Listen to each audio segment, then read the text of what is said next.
Bonjour à tous, ici Thomas Moody et je vais vous parler de photographie. Aujourd'hui, on va plus particulièrement parler de ce livre, New Southern Photography, et de tous les trésors qu'il contient. Alors, j'en avais parlé dans la vidéo sur Norlando, le dernier projet que j'ai fait, qui est par ici. En septembre dernier, j'ai été aux États-Unis. À l'époque, on pouvait encore traverser les frontières. J'ai notamment été au Ogden Museum of Southern Art, consacré à l'art du sud des États-Unis, à la Nouvelle-Orléans. Et ils avaient ce livre qui était issu d'une expo précédente que j'ai acheté. Ce livre montre l'étendue de la photographie pratiquée dans le sud des États-Unis aujourd'hui. Il présente le travail de 25 photographes émergents qui sont à mi-carrière et qui commencent à être établis. Alors chaque photographe est présenté individuellement dedans, avec un texte qui résume et qui explique l'œuvre qui avait été présentée lors de l'exposition. Alors il présente vraiment tout type d'images, des images analogiques, numériques, sur des supports, de la vidéo, etc. Le livre fait vraiment un panorama complet des pratiques sur la photographie dans le sud des États-Unis. Donc ce livre, il explore vraiment le rôle de la photographie dans la création de l'image visuelle qu'on a du sud des USA.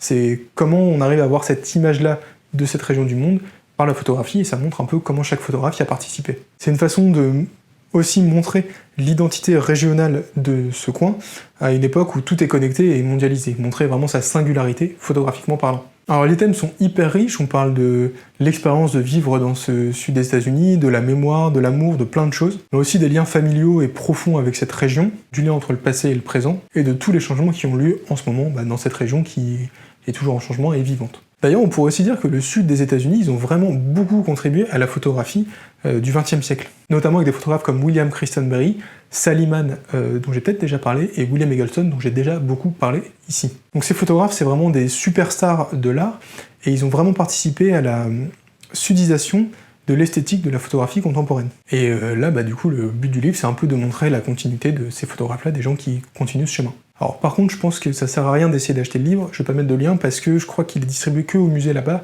et je ne l'ai pas vu en ligne de mémoire. Mais si quelqu'un le trouve, vous pouvez mettre un lien en commentaire. Donc le premier projet dont je voulais vous parler, c'est celui de David Emmett Adams, qui s'appelle Power. C'est une exploration du paysage industriel de l'industrie pétrolière américaine. La pratique photographique d'Adams emploie le tin-type, un procédé photographique du 19e pour capturer au 21e siècle les raffineries pétrochimiques et réseaux de distribution. Ces photographies positives directes sont prises sur place avec un appareil photo sur mesure qui expose l'argent du collodion sensible à la lumière. L'émulsion est appliquée sur un produit de l'industrie pétrolière et électrique, les couvercles de barils d'huile de 55 gallons. Les couvercles sont ensuite traités sur place, il s'agit d'une forme de photographie en plein air. J'aime beaucoup l'idée d'employer un objet comme support de la photographie qui est en lien avec le sujet. Adams fait entrer la photographie dans le domaine de la sculpture en passant de photographie traditionnelle en 2 dimensions faite sur papier à des objets tridimensionnels en acier. Power relie le passé au présent en combinant un processus photographique du 19e siècle avec des objets de notre époque. Ce faisant, Adams réinvente et développe la typologie de la photographie de paysage traditionnel. Ses travaux rendent hommage aux grands photographes paysagistes du 19e tels que Timothy O'Sullivan qui a documenté l'espace ouvert de l'Ouest américain sauvage. Ce travail est une représentation contemporaine du paysage américain, désormais fermé, un paysage industrialisé qui est paradoxalement magnifique. Power aborde l'histoire compliquée des États-Unis avec l'industrie pétrolière, une relation qui équilibre les avantages de fournir des emplois et de l'énergie aux conséquences environnementales de la pollution, la destruction de l'habitat et la perte des terres. L'autre photographe dont je voulais vous parler, c'est John Sciarra. Depuis 2013, le photographe basé à San Francisco, John Sciarra, se rend dans le delta du Mississippi pour produire ses photographies. Le paysage du delta est plat, avec certains des sols les plus fertiles du monde après des milliers d'années d'inondations par le fleuve Mississippi voisin. La terre est riche en histoire et en mythes, un endroit parfait pour les photographies de paysages picturales et subjectifs de Sciarra. Le processus de Sciarra demande beaucoup de travail. Il construit ses propres caméras, la plus grande étant une caméra de terrain de 50 sur 80 pouces, que l'artiste monte sur une remorque. C'est titanesque. Imaginez un capteur de 127 cm sur 2,3 m. C'est énorme. Les photographies elles-mêmes sont des tirages positifs directs uniques, exposés sur une pièce de papier photographique découpée à la main, placée sur le mur arrière de l'appareil photo. Oui, quand ça fait cette taille-là, on peut appeler ça un mur. Parfois, Sciarra est à l'intérieur de l'appareil photo pendant l'exposition. Il réalise un dodge and burn directement avec ses mains en manipulant la lumière qui rentre à travers l'objectif. Sciarra écrit à propos du processus. Je préfère travailler de cette façon en raison du travail impliqué et de la lenteur de ma façon de travailler. Je passe du temps à monter et à prendre les photos, à prévisualiser les possibilités de ce que sera l'image finale. Cette prévisualisation est liée à une connaissance du processus photographique. Je réponds aux qualités de la lumière et à la manière dont elle enveloppe le paysage. La façon dont la lumière est retenue et capturée par le papier. Je laisse la place au bruit du processus photographique lui-même pour terminer le travail. De cette façon, il y a une synchronicité qui articule et relie la photographie finale à l'époque et au lieu qui l'a produite. L'art de John Chara est un produit à la fois de compétences et de chance qui remonte au début de la photographie et de la caméra obscura. Sa méthodologie, très chronophage, permet de réaliser en moyenne une seule photographie par jour. Les résultats est une impression unique, un objet sculptural en totale opposition avec l'image numérique omniprésente aujourd'hui. Parlons maintenant de Scott Dalton et de son projet Where the River Bends. Depuis le 2010, Scott Dalton documente la vie des deux côtés de la frontière américano-mexicaine. Where the River Bends, le nom du projet, se concentre sur les relations interconnectées et complexes entre les villes de Ciudad Juárez au Mexique et El Paso au Texas. Ces villes sœurs sont historiquement, culturellement, économiquement, racialement et géographiquement connectées. Pourtant, ils sont politiquement et physiquement divisés par des murs, des clôtures, ou le Rio Grande, une frontière, ou encore la frontière internationale entre les États-Unis et le Mexique. Ciudad Juárez est l'une des villes les plus dangereuses au monde, avec plus de 8000 meurtres de cartels de la drogue au cours de la dernière décennie.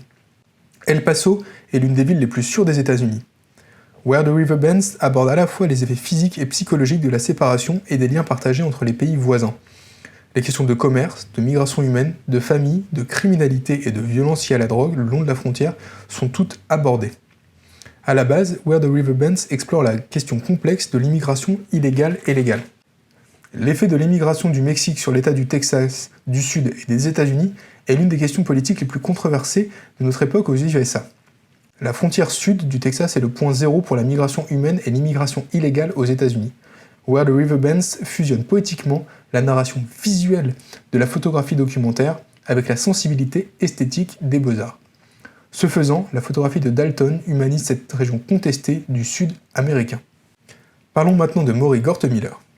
Do the priest in different voices. Fait le prêtre de différentes voix, pourrait traduire. Le mysticisme du christianisme influence beaucoup la photographie et l'imagerie de la série de Gortemiller, Do the priest in different voices. Enfant qui a grandi au Texas, Gortemiller a lu la Bible familiale mais a trouvé des écritures difficiles à comprendre. Les illustrations du texte résonnaient cependant et avaient du sens pour lui. Do the Priest in Different Voices est une interprétation du texte biblique au XXIe siècle via des photographies construites par Gortemiller. Gortemiller écrit « Mon premier souvenir d'enfance le plus lointain consiste à lire une Bible familiale. Les illustrations, principalement des peintures de l'époque baroque, ne fonctionnaient pas comme une simple incarnation visuelle du texte. Au contraire, les images communiquaient dans un langage beaucoup plus puissant, évoquant à la fois le confort et l'inquiétude. Les mots du livre n'apportaient que peu d'intérêt, mais l'imagerie m'a poussé à contempler l'invisible. Ce sont les images dont je me souviens, pas les mots. La mémoire, le lieu, la famille, la religion et la spiritualité sont au cœur de Do the Priest in Different Voices. Les photographies psychologiques oniriques de Gortemiller sont dans la tradition du surréalisme et du dada. Ils sont effrayants, dérangeants, mystérieux et drôles à la fois. Le banal devient miraculeux dans les photographies de Gortemiller, posant plus de questions qu'elles n'en répondent. En étant métaphoriques et parfois difficiles à déchiffrer, les photographies de Gortemiller invitent le spectateur à s'engager activement dans l'œuvre afin d'enquêter sur leur signification et leur intention. Ce projet explore la relation compliquée du Sud avec la religion d'autrefois d'une manière fraîche, nouvelle et poétique. L'ancien texte, où la parole de Dieu située en Terre Sainte il y a des milliers d'années, est raconté dans le contexte du Sud américain moderne. Parlons maintenant du projet d'Alex Grabiec. Peut-être que je prononce mal son nom. La série Back East d'Alex Grabiec porte sur la nature intermédiaire et transitoire de l'espace dans lequel on vit au quotidien. Le lieu, ou sentiment d'appartenance, est un des thèmes dominants et central de l'art et de la littérature du Sud. Avec Back East, le lieu, tel que défini par la caméra de Grabiec, est un arrière-pays, un territoire aux frontières floues, parfois sans catégorie ni démarcation entre l'urbain, le rural, le suburbain, la ville et la campagne. Back East parle de la vie de l'artiste photographe. C'est une documentation des trajets hebdomadaires de 4 heures effectués par Grabiec entre l'école et les emplois de Baltimore dans le Maryland, et sa maison dans la Virginie rurale. Grabiec utilise la caméra pour écrire un journal visuel de l'expérience de banlieue qui fusionne la routine banale et le banal d'être en transit, une nécessité pour maintenir à la fois une carrière et une vie à la maison.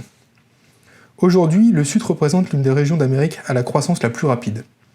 Back East est un commentaire visuel sur la réalité de la banlieue de la campagne autrefois rurale du Sud américain. Grabiec aborde la nouvelle topographie de ces régions, les communautés, l'étalement, les lignes floues entre la ville et la campagne, l'idéalisé et le réel. Clôture, chantier de construction, panneaux solaires, rendu architecture et parking sont les métaphores du vocabulaire visuel de Back East. Passons désormais au travail photographique de Celestia Morgan. Ce projet s'appelle Redline. C'est une méditation sur l'histoire de la discrimination systématique et raciale en matière de logement à Birmingham, en Alabama. Originaire de Birmingham, Celestia Morgan utilise la caméra, combinée à des systèmes de cartographie GPS historiques et modernes pour lutter contre les effets persistants de la pauvreté et des inégalités dans les quartiers afro-américains en raison des codes de prêt fondés sur la race. Redline est divisé en deux éléments photographiques principaux, les cartes du ciel et les maisons détruites. SkyMaps combine des images d'un ciel bleu, ponctué d'un contour blanc tiré directement des cartes de la ville et des coordonnées GPS. Le message sous-entendu est qu'il n'y a aucune démarcation aux frontières prédéterminée dans le ciel. Les cartes sont accompagnées de photographies individuelles de maisons en détérioration et réalisées dans les communautés présentées par les SkyMaps. Ces propriétés dégradées sont le résultat direct de prêts bancaires à caractère racial et de l'urbanisme. Redline utilise la carte de sécurité de Homeowners Loan Corporation, un document de l'ère de la dépression qui évalue les quartiers en fonction de leur habitabilité, du meilleur au plus dangereux. L'autoroute séparait davantage les quartiers de Birmingham de l'accès aux écoles, aux transports et aux magasins que le reste de la ville. Redline est une réponse métaphorique à l'histoire raciste du Sud-Américain. L'utilisation par Celestia Morgan de l'appareil photo pour raconter une histoire qui a façonné sa ville natale est un rappel du pouvoir de la photographie pour stimuler, éduquer et promouvoir la compréhension à travers l'art. Penchons-nous maintenant sur le travail d'Andrew Moore. En 2012, Andrew Moore a commencé à regarder vers le sud comme un sujet pour ses photographies grand format extrêmement détaillées. C'était un retour dans le sud pour lui, ayant réalisé des photographies dans la région en tant que jeune photographe une quarantaine d'années plus tôt. Moore peut également retracer les racines de sa famille grâce à un grand-père au Tennessee, donc son travail dans le sud est un moyen de renouer avec ses liens ancestraux et artistiques avec la région. À la fois cinéaste et photographe, Moore a beaucoup voyagé pour faire des photos dans un endroit comme Cuba, la Russie et les hautes plaines du Midwest américain. Son travail le plus récent, axé sur le sud-américain, présente des photographies réalisées en Géorgie, en Louisiane et dans la région de la ceinture noire de l'Alabama. Une histoire complexe et une culture diversifiée rendent le sud-américain approprié et correspondant à son intérêt pour les régions au passé riche et dont le présent est redéfini par les changements politiques, économiques et sociaux. Moore écrit « Les intersections animées de l'histoire, ces endroits où plusieurs tangentes du temps se chevauchent et s'en mêlent, ont toujours été au cœur de mes intérêts photographiques. Dans mes projets, tels que ceux de Times Square, de Cuba ou de Détroit, j'ai utilisé ces entrelacs pour aider à définir un moment particulier de transition. Dans les photographies de Moore du Sud, il n'y a pas de plus grand exemple de lieu en transition que ces photographies faites à la Nouvelle-Orléans après Katrina. Zydeco Zinger et Too Cheap for Roses sont des images qui ont été photographiées dans le parc d'attractions abandonné de la Nouvelle-Orléans. Le parc s'appelle Six Flags. Et sont des images emblématiques d'une ville en transition, à jamais changée par l'ouragan de 2005. Et pour terminer, je vais vous parler de Wheaton Sabatini.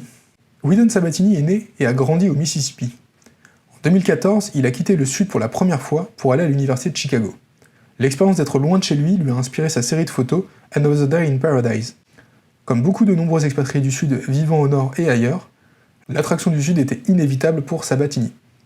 Ne s'intéressant pas à Chicago comme sujet pour ses photographies, il a commencé à faire des voyages réguliers sur l'autoroute 55 jusqu'au Mississippi pour travailler. Another Day in Paradise est le résultat de ses nombreux séjours dans le Sud. Mélange de portraits impassibles ponctués de paysages, Another Day in Paradise est une ode à l'extraordinaire dans l'ordinaire. Le paysage quotidien des champs, des arbres et des ruisseaux du Mississippi est parfois peuplé de gens ordinaires qui font des choses de tous les jours. Travailler sur les voitures, arracher les mauvaises herbes, faire du bricolage. Tout cela, et encore plus, est capturé par les magnifiques monochromes noir et blanc de Sabatini. Parfois, être éloigné d'un endroit aide à voir cet endroit plus clairement. Avec un regard neuf et une nouvelle perspective, Another Day in Paradise est la lettre d'amour de Wheaton Sabatini à son Mississippi natif. Avec cette série, il a créé un document mélancolique qui donne au spectateur un sentiment d'appartenance unique et ce faisant, valide l'expression américaine « la distance rend le cœur plus affectueux », que je vous ai traduit mais qui à la base se dit « Distance makes the heart grow fonder ». Merci à tous d'avoir regardé cette vidéo jusqu'au bout, j'espère que cette petite balade dans le sud des États-Unis vous aura plu. Alors n'hésitez pas à me dire en commentaire quel photographe vous avez préféré parmi tout cela, je suis curieux de savoir ceux qui vous plaisent le plus. Si vous avez aimé cette vidéo, n'hésitez pas à mettre un petit pouce bleu, à vous abonner et à la partager autour de vous, ça m'aide beaucoup à faire connaître ce contenu. Et cette fois, vous pourrez le trouver sans problème, même en étant en France et pas aux États-Unis. Je vous mets un lien vers mon livre qui s'appelle 10 outils indispensables vers votre projet photo, et il vous aidera aussi beaucoup. Moi je vous dis à la semaine prochaine et prenez plein de photos.